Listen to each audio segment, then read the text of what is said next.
In a leafy banyan grove near the village of Fulwadi lived a clever black crow named Kanha. He was not the most beautiful bird in the grove, but he was the cleverest. Every morning, Kanha and his crow friends searched for food together, and whatever one found, they all shared. Caw, over here, friends. Khan would call, and the crows would feast together, laughing and telling stories. One day, news flew through the grove. The festival of birds is coming.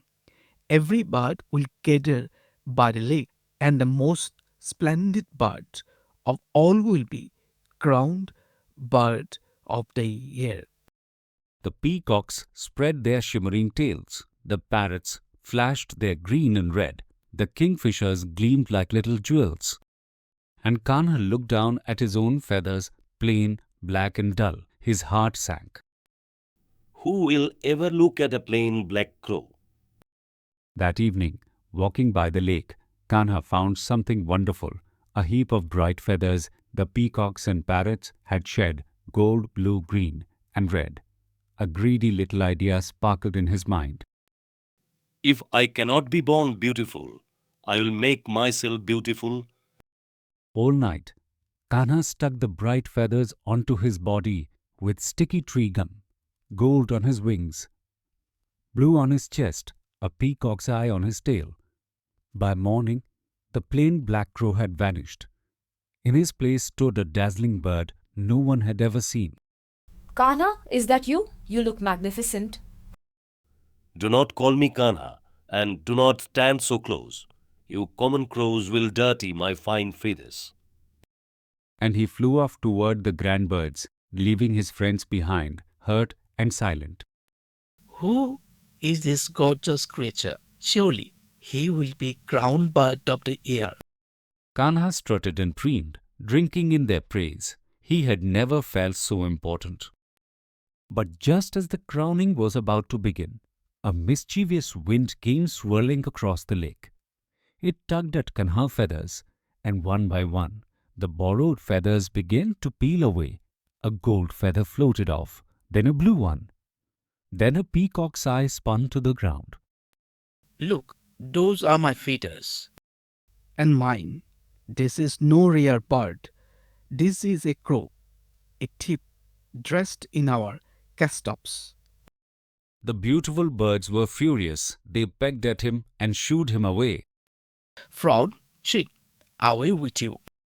And poor Kanha, his last few feathers falling, tumbled out of the festival, plain and black once more, and now utterly alone. He flew back toward the banyan grove, his head hanging low. I mocked my own friends. I pretended to be something I was not, and now I have nothing and no one.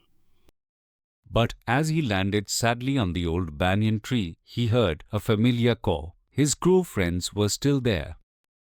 Kanha, you've come home. How can you welcome me? I called you common. I flew away from you. You were our friend long before you wore those feathers, and you are our friend now that they are gone. Come, we found a whole field of ripe corn. We saved some for you. Kanha's eyes filled with tears. That evening, as the crows feasted and laughed together, he understood something at last. The grand bird had admired his borrowed shine for one short hour, but his crow friends had loved plain black Kanha all along. And do you know what? When a farmer set a clever trap in the cornfield, the very next week, it was Kanha, quick, clever Kanha, who spotted it first and warned every bird, big and small. The peacocks and parrots flew to safety because of him. A crow cannot wear a peacock's tail, but a peacock cannot think like a crow. Each of us has our very own gift.